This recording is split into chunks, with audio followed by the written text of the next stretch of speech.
আসসালামু আলাইকুম সুপ্রিয় শিক্ষার্থীরা, আশা করি ভালো আছো সবাই। আজকে তোমাদের সামনে আমি যে বিষয়টা নিয়ে আলোচনা করব সেটা হচ্ছে জিন তত্ত্ব নিয়ে। গত দুটো ক্লাসে আমরা মেন্ডেলের প্রথম সূত্র এবং দ্বিতীয় সূত্র নিয়ে আলোচনা করেছি। আজকে যেটা আলোচনা করবো সেটা হচ্ছে মেন্ডেলের প্রথম সূত্রের ব্যতিক্রম।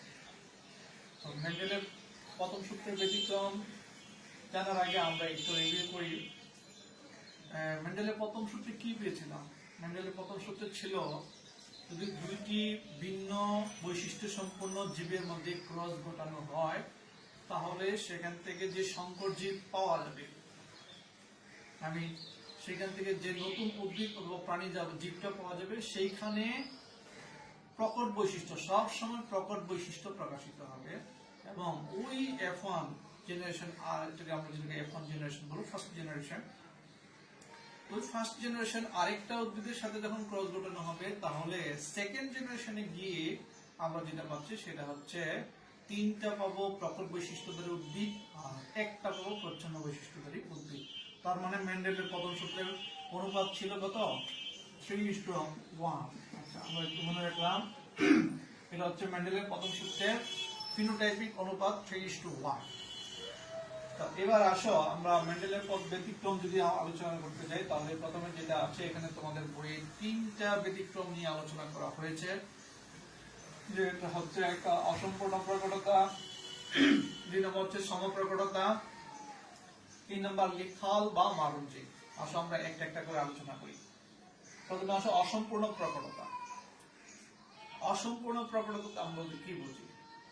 মেন্ডেল তো বলেছেন হয় প্রকট নয় প্রচ্ছন্ন, দুইটার যে কোনো একটা হবে, একটা হবে প্রকট আর একটা হবে প্রচ্ছন্ন। কিন্তু পরবর্তীতে যখন সায়েন্টিস্টরা বিভিন্ন গবেষণা করতে শুরু করলেন, দেখা গেল যে বিভিন্ন ধরনের ব্যতিক্রম আসছে, মেন্ডেল যা বলছেন তার সাথে মিলছে না।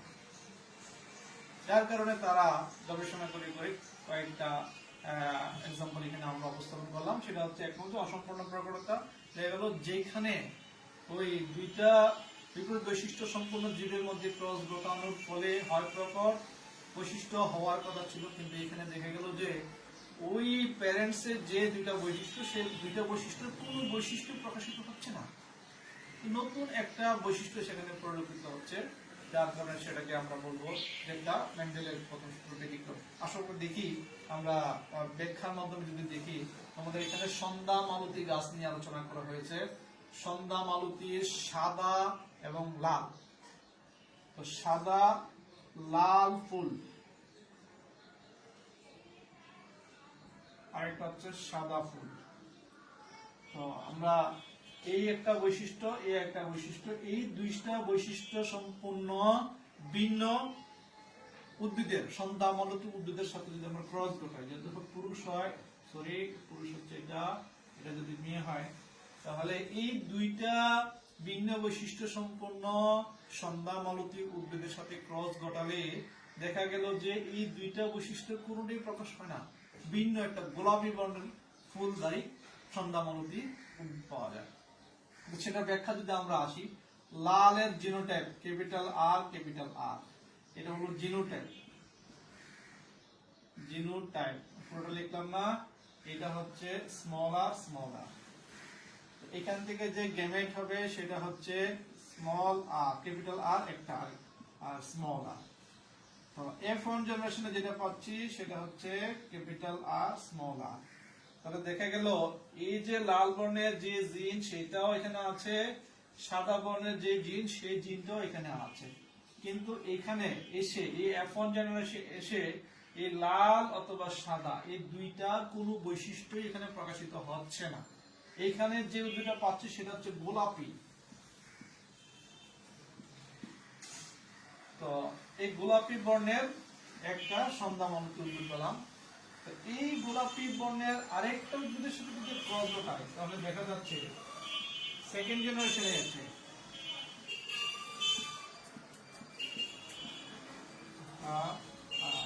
এখান থেকে যে এটা হচ্ছে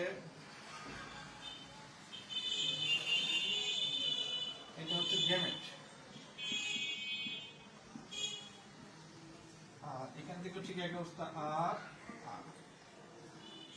তো এদের সাথে যদি ক্রস ঘটানো হয়, তার সাথে তার ক্রস, তার সাথে তার ক্রস, তার সাথে তার সাথে তার, তাহলে এটা হচ্ছে কি capital R capital R capital R small R capital R small R small R small R. তো দেখে গেল যে এটা হচ্ছে সেকেন্ড জেনারেশন, 2 নম্বর জেনারেশন। এখানে এসে এটা হচ্ছে লাল, এই দুটো হচ্ছে গোলাপি, আর এটা হচ্ছে সাদা। 3 ধরনের উদ্ভিদ পেলাম। তার মানে কি পেলাম? লাল বর্ণ বিশিষ্ট সন্ধ্যামালতী উদ্ভিদ, সাদা ফুল বিশিষ্ট আরেকটা সন্ধ্যামালতী উদ্ভিদের সাথে যদি ক্রস ঘটায়, সেখান থেকে যেই উদ্ভিদ বা জীবটা পাওয়া যায় সেটা কিন্তু লাল না সাদা না, সেখানে কি পাওয়া যাচ্ছে? গোলাপি পাওয়া যাচ্ছে। এরকম আরেকটা গোলাপি ফুলদারি সন্ধ্যামালতীর সাথে যদি আমি ক্রস ঘটাই, তাহলে সেখান থেকে যে অফস্প্রিং পাওয়া যায়, সেখানে 3 ধরনের উদ্ভিদই পাওয়া যায়। কিছু পাওয়া যায় লাল, কিছু পাওয়া যায় গোলাপি, কিছু পাওয়া যায় সাদা।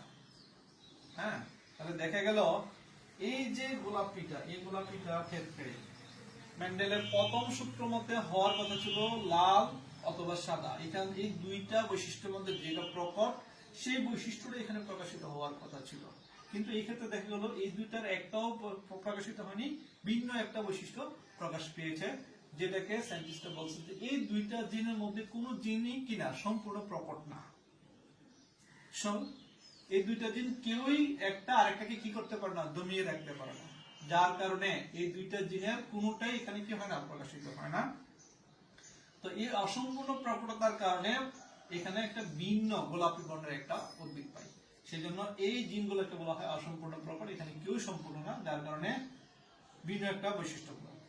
এরকম আরেকটা উদ্ভিদের সাথে যদি ক্রস ঘটায়, তাহলে F2 জেনারেশনে গিয়ে দেখা গেল ওই যে লাল, সেই লালটা পাচ্ছি, ওই যে সাদা, সেই সাদাটা পাচ্ছি, মাঝখানে 50% কি পাচ্ছি, গোলাপি পাচ্ছি। তাহলে এইখানে লাল গোলাপি সাদা বর্ণের অনুপাত হচ্ছে 1:2:1, কিন্তু মেন্ডেলের প্রথম সূত্রের মতো হওয়ার কথা ছিল 3:1, কিন্তু এখানে কি পাচ্ছি 1:2:1। সো এটাকে আমরা মেন্ডেলের প্রথম সূত্রের ব্যতিক্রম বলবো। এটা তো অসম্পূর্ণ প্রকটতা। অসম্পূর্ণ মানে এইখানে এসে দেখলাম এখানে দুইটা, এই দুইটা উদ্ভিদের যে দুইটা জিনই আছে, যার কারণে দুইটা জিনের কোনোটাই প্রকাশিত হয় না, ভিন্ন একটা বিশিষ্ট প্রকাশিত হয়। তো সায়েন্টিস্টরা এই জিনটাকে মনে অসম্পূর্ণ প্রকট, যার কারণে এটা তার নিজস্ব যে বৈশিষ্ট্য, সে বৈশিষ্ট্য প্রকাশ করতে পারে না, ভিন্ন একটা বৈশিষ্ট্য প্রকাশ করে। এটা হলো অসম্পূর্ণ প্রকটতার এক্সাম্পল। এবার আসো সমপ্রকটতা।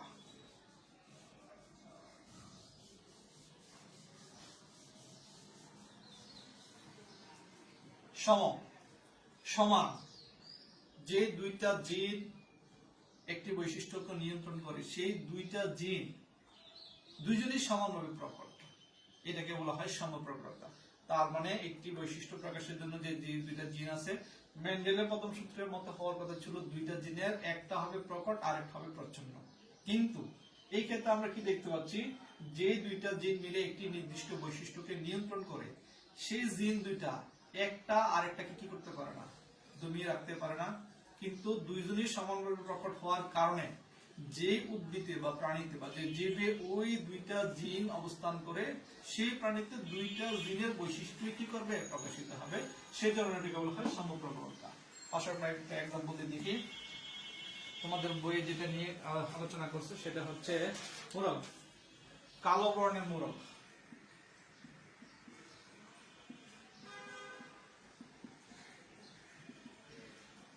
যেটা জিনোটাইপ হচ্ছে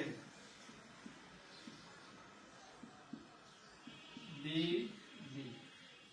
আর সাদা বর্ণের মোরগ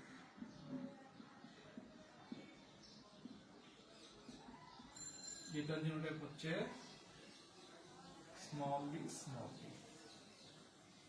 তো এই ক্ষেত্রে এই জিন এবং এই জিন, এই দুইটাই জিন হচ্ছে সমপ্রকট, সমানভাবে প্রকট। এখান থেকে যে গ্যামেট পাবো, গ্যামেট হচ্ছে স্মল বি ক্যাপিটাল বি, এখান থেকে হচ্ছে স্মল বি। এখান থেকে যেটা পাবো সেটা হচ্ছে ক্যাপিটাল বি স্মল বি। তো এটা হবে নীল বর্ণের মোরগ।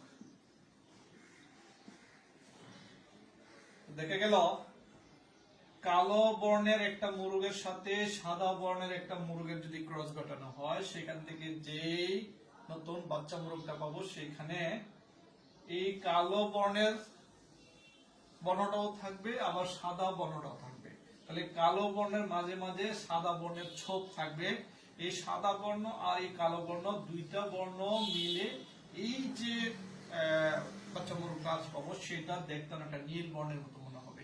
দেখা গেল এখানে এই কালো বর্ণের বৈশিষ্ট্য বিদ্যমান আছে, সাদা বর্ণের বৈশিষ্ট্য বিদ্যমান আছে। এখানে কেউ কাউকে কি করতে পারে না, প্রেস করতে পারে না, দমিয়ে রাখতে পারে না।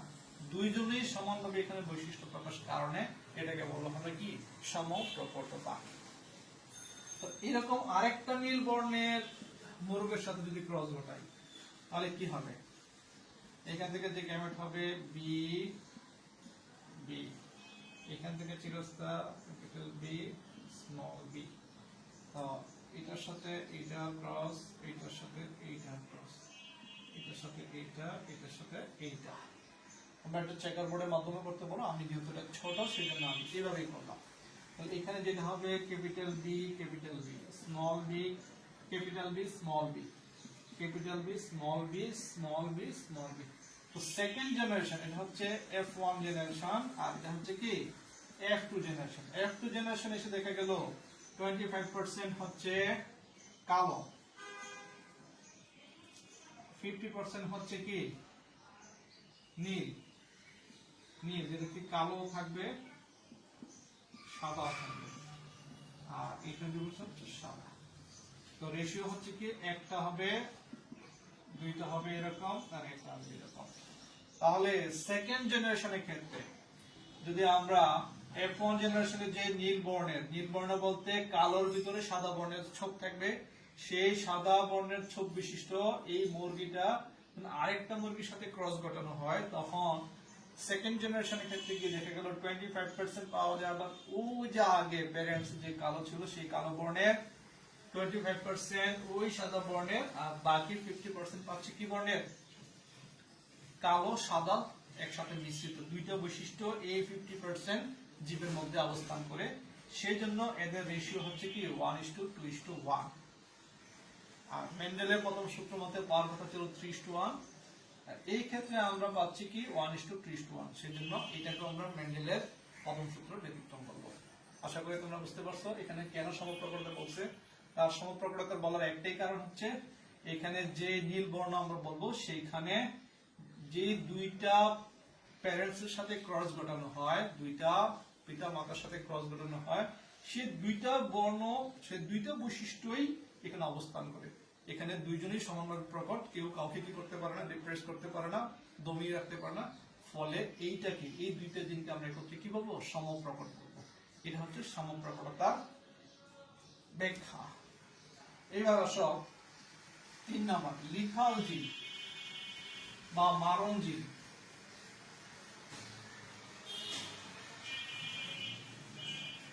মারণ জিন বলতে যেটা বুঝি, মারণ কি, যে জিনের কারণে জীবের মৃত্যু ঘটে, সেটা হইতে পারে ভ্রূণ অবস্থায় হইতে পারে, যৌন পরিপক্ক হওয়ার যে কোনো মুহূর্তে যখন ওই জীবটার মৃত্যু ঘটে, যে জিনের কারণে এই প্রাণীর বা জীবের মৃত্যু ঘটে, সেই জিনটাকে বলা হয় কি যে লিথাল জিন বা মারণ জিন। এই লিথাল জিন দুই প্রকার হইতে পারে, একটা প্রকট জিন আর একটা হচ্ছে কি প্রচ্ছন্ন জিন। তো প্রকট জিন যেটা বলবো, সেটা যেহেতু প্রকট, সেই জিনটা হোমোজাইগাস। ধরো এটা যদি হয় প্রকট জিন, এটা হোমোজাইগাস কন্ডিশন বলো অথবা হেটারোজাইগাস কন্ডিশন বলো। এটা হচ্ছে হোমোজাইগাস কন্ডিশন, এটা হচ্ছে কি হেটারোজাইগাস কন্ডিশন। এই দুই অবস্থায় জীবের মৃত্যু ঘটবে, যার কারণে এই প্রকট জিনদারী কোনো জীব আমরা পৃথিবীতে অস্তিত্ব খুঁজে পাই না। তা আমরা যেটা পাই সেটা হচ্ছে কি প্রচ্ছন্ন লিথাল জিন। এই প্রচ্ছন্ন লিথাল জিন অনেক জীবই বহন করে।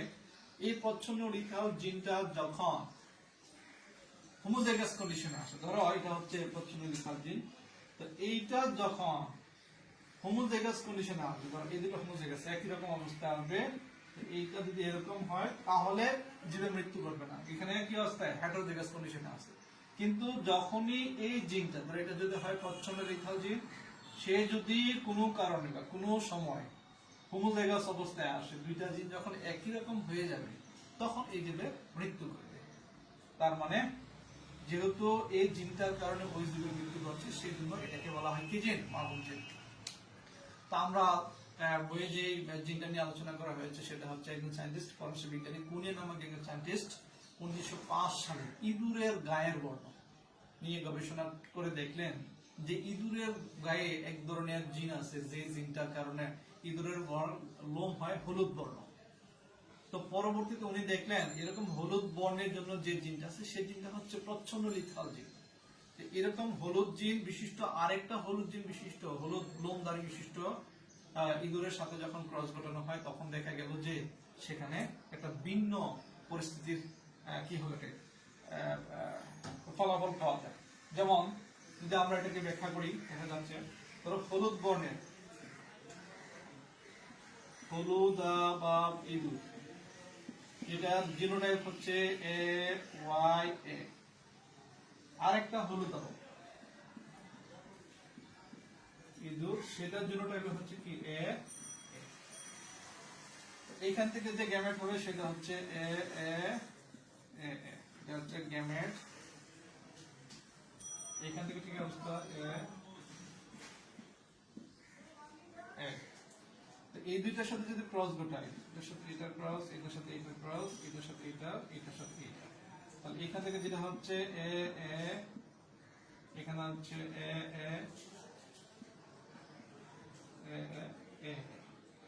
দেখা গেল এই জিনটা, এটা হচ্ছে ইঁদুরের হলুদ বর্ণের হলুদ লোমের জন্য দায়ী। এই জিনটা হচ্ছে প্রচ্ছন্ন লিথাল। এই জিনটা এখানে কোন অবস্থায় আছে? হেটারোজাইগাস কন্ডিশনে আছে। হেটারোজাইগাস থাকার কারণে এই জিনটা কি শুধু বাহক, সে বাহক, কিন্তু সে কি হবে না, এই জিনটা মৃত্যু করবে না। এখানেও ঠিক এক অবস্থা, এই জিনটা এখানে আছে কিন্তু এটা কি সম্পূর্ণ সুস্থ, যার কারণে এখানে শুধু বাহক হবে কিন্তু এই ইঁদুরটা কি হবে না, মৃত্যু করবে না। এরকম একটা হলুদ হলুদ ইঁদুরের সাথে যখন ক্রস ঘটানো হয়, দেখা গেল একটা জেনারেশনে গিয়ে এখন জেনারেশন গিয়ে একটা প্রাণীতে এই জিনটা হোমোজাইগাস কন্ডিশনে চলে আসে, যার কারণে এইটার কি হবে, মৃত্যু ঘটবে। এই মৃত্যু জাইগোট অবস্থায় হইতে পারে অথবা জীবনের যে কোনো সময় ঘটতে পারে, যার কারণে এইটার অস্তিত্ব আমরা সাধারণত পাই না। আর এই দুইটা হবে তোমার হলুদ অভাব, আর একটা হবে সাদা। তো এই ক্ষেত্রে আমরা যেটা দেখলাম যে যেহেতু এটা মৃত্যু ঘটছে, এটা নাই, এটা অস্তিত্বই নাই, তো দুইটা পাচ্ছি হলুদ আর একটা হচ্ছে কি সাদা। এখানে অনুপাত আমরা কি পাচ্ছি? 2:1। একটা যেহেতু মৃত্যু ঘটছে সেটা আমরা কাউন্ট করবো না, এখানে আমরা 2:1 পাচ্ছি। তো এই কুনিয়ে সায়েন্টিস্ট যতবারই তিনি গবেষণা করেছেন, পরীক্ষা করেছেন, প্রত্যেকবারই দেখা গেল যে 3:1 তিনি কখনই পান নাই। প্রত্যেকবারই তিনি কি পেয়েছেন? এই 2:1 পেয়েছেন। তিনি দেখতে পেলেন যে প্রত্যেকবার যেহেতু তার মানে একটা প্রাণী ভ্রূণ অবস্থায় মারা যায়, যার কারণে তিনি সবসময় 2:1 পাচ্ছে। তো এটা আমরা মেন্ডেলের প্রথম সূত্রে ব্যতিক্রম করবো। তার কারণ হচ্ছে মেন্ডেলের প্রথম সূত্র মতো 3:1 পাওয়ার কথা ছিল, আমরা পেয়েছি কত? 2:1। সো এই হচ্ছে লিথাল জিন। এই লিথাল জিন আমরা বলবো এটাকে প্রচ্ছন্ন লিথাল জিন বলবো, তার কারণ হচ্ছে এখানে কিন্তু এই জিনটা আছে কিন্তু এই প্রাণীর মৃত্যু ঘটে না। যদি এটা প্রকট জিন হইতো তাহলে এইটার মৃত্যু করতো, এটা যদি প্রকট জিন হতো তাহলে এটারও মৃত্যু করতো। কিন্তু প্রচ্ছন্ন লিথাল জিন হওয়ার কারণে হেটারোজাইগাস কন্ডিশনে আছে, সেই জন্য এটা বাহক হিসেবে কাজ করবে, এইটাও বাহক হিসেবে কাজ করবে। তো এই দুইটার মধ্যে যখন ক্রস ঘটানো হয়, যখন এই দুইটা জিন হোমোজাইগাস কন্ডিশনে আসবে তখনই কেবল প্রাণীটা মৃত্যু করবে। এই ক্ষেত্রে আমরা কি পাবো? 2:1 পাবো। এই হচ্ছে মেন্ডেলের প্রথম সূত্রের তিনটা ব্যতিক্রম। তো তোমাদের বিগত ক্লাসে আমি দুইটা সংজ্ঞা বাদ লিখেছিলাম, সেই দুইটা সংজ্ঞা আমরা একটু আলোচনা করব। সেটা হচ্ছে ব্যাক ক্রস আর হচ্ছে টেস্ট ক্রস।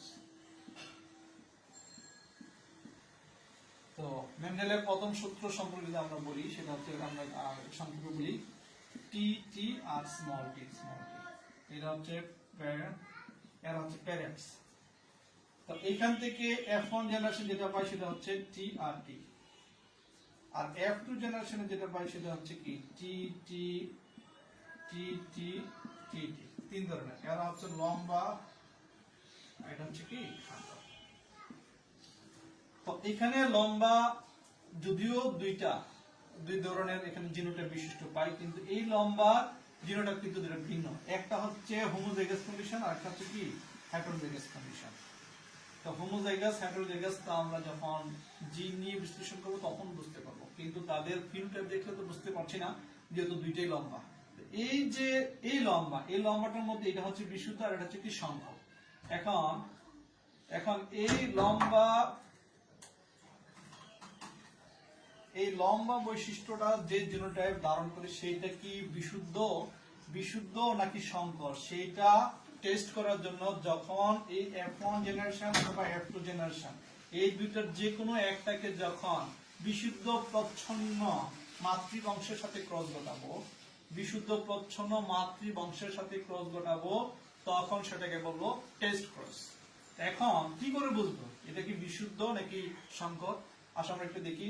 ধরেন বিশুদ্ধ মাতৃ, এটা আমি এখানে রাখলাম, এখান থেকে যে কোনো একটাকে নিলাম, টি আমি জানি না কোনটা বিশুদ্ধ কোনটা খাটো, তো দেখা গেল এখানে টি। এই ক্ষেত্রে দেখা গেল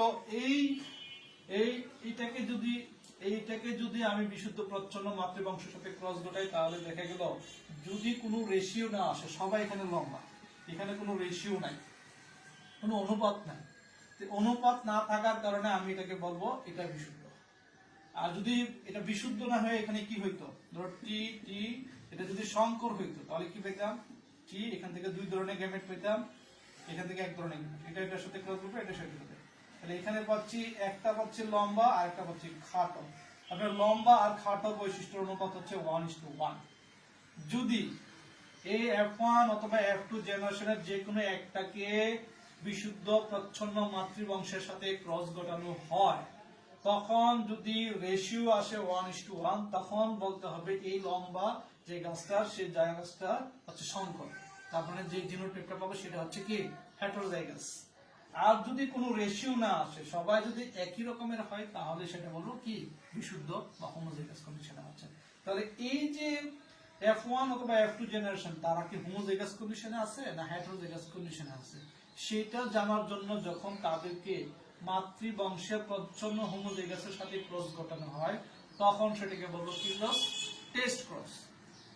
আর এই F1 অথবা F2 এই দুইটার যে কোনো একটাকে যখন মাতৃবংশের হোমোজাইগাস প্রচ্ছন্ন অথবা মাতৃবংশের হোমোজাইগাস প্রকট এই দুইটার যে কোনো একটার সাথে যখন ক্রস ঘটাবো তখন সেটাকে বলা হয় ব্যাক ক্রস। তার পিছনে যে কোনো একটার সাথে যখন F1 অথবা F2 জেনারেশনের যা কাউকে ক্রস ঘটানো হয় সেটাকে বলবো হয় ব্যাক ক্রস।